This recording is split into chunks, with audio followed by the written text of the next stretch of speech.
Now, question number 5 is classify into monomial, binomial and trinomial.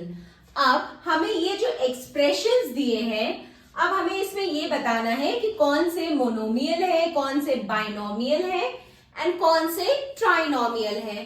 तो सबसे पहले तो हम जानेंगे कि मोनोमियल, बाइनोमियल एंड ट्राइनोमियल्स ये क्या होते हैं. ठीक है.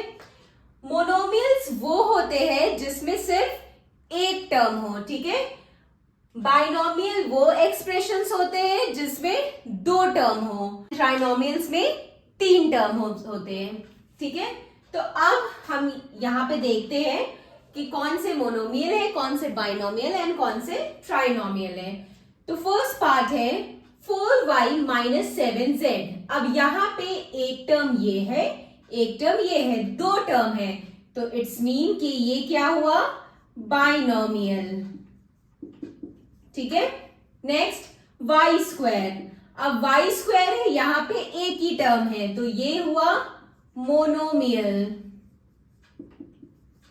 Now third part. Third part में क्या है, 1 2 3, 3 टर्म्स है यहां पे. ठीक है. तो 3 टर्म्स है, तो ये क्या हुआ, trinomial.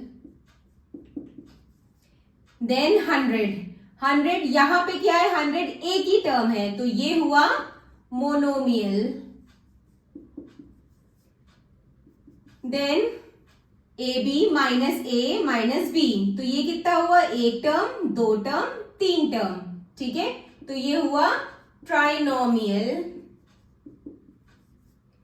Next six part 5 minus 3t, तो ये एक टर्म, दो टर्म, तो ये दो टर्म हुए, तो ये क्या हुआ, binomial. Now seven part. Seven part क्या है, 4p square minus 4pq square, तो एक टर्म, दो टर्म, तो क्या हुआ, ये बाइनोमियल. ठीक है. अब 7mn, ये एक ही टर्म है, तो ये क्या हुआ, monomial. Next z square minus 3z plus 8, तो एक टर्म, दो टर्म, तीन टर्म, तो ये क्या हुआ, trinomial. Next a square plus b square, तो एक टर्म ये हुआ, एक टर्म ये हुआ, दो टर्म हुआ, तो ये क्या हुआ, binomial.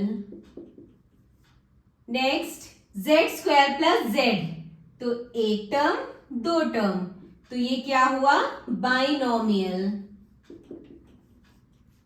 Next 1 plus x square, तो ये हुआ एक टर्म, दो टर्म, तीन टर्म, तो ये क्या हुआ, ट्राइनोमियल.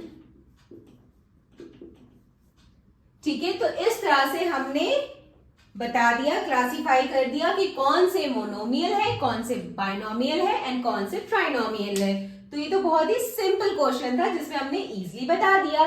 जिसमें जिस एक्सप्रेशन में एक टर्म है वो मोनोमियल है, जिस एक्सप्रेशन में दो टर्म है वो बाइनोमियल है एंड जिस एक्सप्रेशन में तीन टर्म है वो ट्राइनोमियल है. So this completed our question number 5. Now question number 6 in the next video. Bye bye. Take care.